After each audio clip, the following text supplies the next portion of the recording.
Ça démangeait les Juifs depuis un moment, et bien cette fois, ça y est.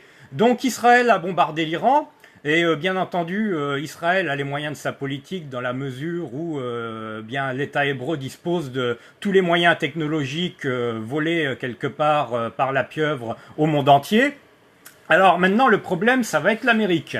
Alors, qu'espérer de ce conflit, de ce futur conflit? Eh bien, c'est tout simplement que Trump se contente de bombarder avec, si on peut dire, des frappes chirurgicales, comme il l'a fait précédemment, et obtenir un accord pour lui permettre de se retirer de cette situation. Le problème maintenant, c'est que bien face à toutes les pressions menées par la communauté, eh bien Trump est de plus en plus obligé d'être va-t-en-guerre, et il a d'ailleurs fait une déclaration qui sous-entendait encore plus sévèrement un changement de régime. Alors, le problème dans tout ça, c'est qu'il faut bien comprendre que ce n'est pas Trump le souci. Vous auriez pu mettre le chien Poupetto à la présidence des États-Unis, qu'il aurait été obligé de frapper l'Iran, d'attaquer l'Iran. Hein.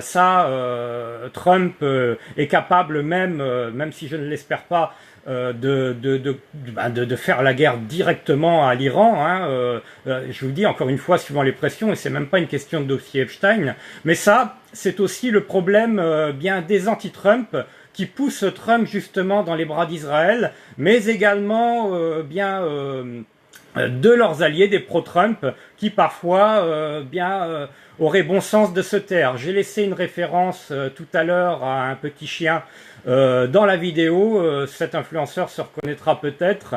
Bon, comme je vous l'ai dit, il ne faut pas se tirer une balle dans le pied et donner des avantages à l'autre camp. Voilà.